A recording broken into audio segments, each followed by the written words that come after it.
मंदिर में प्रसाद सिद्ध हो रहा था रहीम जी को प्रसन्न करने के लिए, लेकिन ठाकुर जी इतने व्याकुल हो गए, बोले अभी तो चूल्हा जलाएंगे, कढ़ाई धरेंगे, तब कुछ बनाएंगे, तब तक रहीम जी वृंदावन पहुंच जाएंगे। इतने में ठाकुर जी ने क्या किया, ठाकुर जी के सामने जो सोने की थाल में प्रसाद रखा था, ठाकुर जी ने वो थाल उठाया बड़ा सा और अपने कंधे पर रखा, खुद ही चले गए, स्वयं ही चले गए। यहां रहीम जी गोविंद कुंड पर बैठे थे, खूब गुस्सा हो रहे थे, ठाकुर जी को भली बुरी सुना रहे थे। लेकिन जैसे ही देखा गिरिराज पर्वत से उतरते हुए श्याम सुंदर आ रहे हैं, और झांकी कैसी है, कटिकाचनी पहनी है, मोरपिच पहना है, जो स्वरूप ठाकुर जी का ऐसा रहता है, हाथ में वंशी लेकर के, और ठाकुर जी यहाँ कंधे पर विशाल थाल लेकर के ऐसे उसको संभालते हुए ठाकुर जी आ रहे हैं। आहा, रहीम जी के लिए रहीम दास जी ने उसी समय ठाकुर जी की छवि का वर्णन किया, बहुत सुंदर। आहा, हाँ काछे काछ निकलित मुरली कर, पीत पिछोरी साल की, पंख तिलक के सर को कीन्हो, दुति मानो विदुबाल की, ओ छवि आवन मोहन। अरे मोह कोई वेद ध्वनि ब्रज में सुनावे तो मेरे कान इतने रीझे ना आए, लेकिन कोई प्रेम आसक्त है करके मुझ को घोरी घोरी गारी सुनावे तो मैं तो वहां के सामने प्रकट रह जाऊं।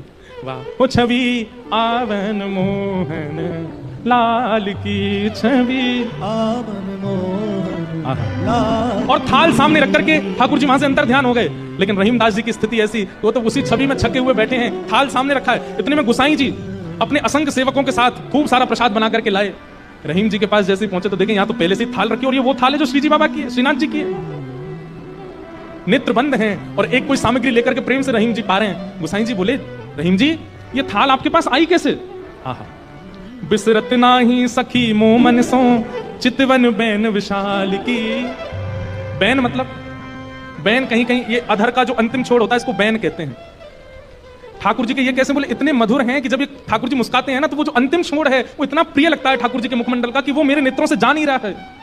विसरत नाही सखी मोमन सो, चितवन बैन विशाल की, नीकी हसन अधर सधरन छवि, छवि सुमन गुलाब की, ओ छवि आवन मोहन लाल की। आप मोल बिन मोलन डोलन, बोलन मदन गोपाल की। इतने मूल्यवान श्री ठाकुर जी यहाँ पर बिनमोल की तरह डोल रहे थे, बोल रहे थे, चल रहे थे, बैठे थे।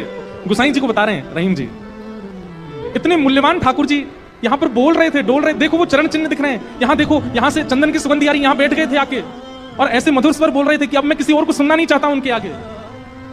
अरे यह स्वरूप निरखे सोई जाने, अरे जिसने वो स्वरूप देखा होगा, यह स्वरूप निरखे सोई जाने, यही रहीम के हाल की। यह स्वरूप निरखे सोई जाने, यही रहीम के हाल की, ओ छवि आवन मोहन लाल की, छवि आवन मोहन लाल।